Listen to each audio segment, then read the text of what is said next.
Now, former president of the Nigeria Bar Association, Dr. Olisa Agbakoba, senior advocate of Nigeria, has lambasted the Economic and Financial Crimes Commission over what he described as unwarranted media trial of the Kogi State government, as well as the fresh case against the nephew of the governor and the previous 20 billion bailout controversy.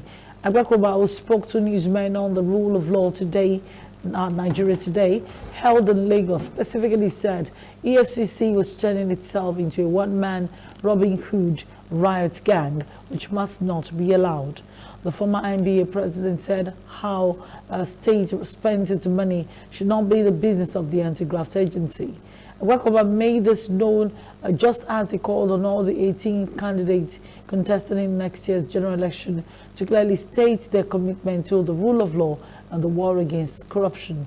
The legal luminary stated that the Supreme Court recently said in one of its judgments that the EFCC could not be a jack of all trades and that they should concentrate on what the law empowers them to do under Section 46, subsection 6.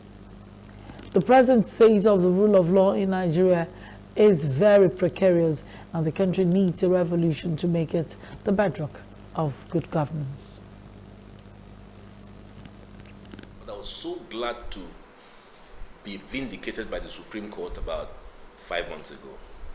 The Supreme Court, in a very strongly worded judgment, castigated the EFCC and said, look, you know, if you interpret your powers granted under Section 46 of the EFCC Act in the way you do, then it means that you are the sole law enforcement agency in Nigeria, but you're not.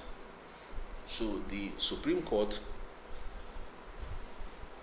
redefined the functions of the EFCC in a very narrow manner as prescribed by the Act.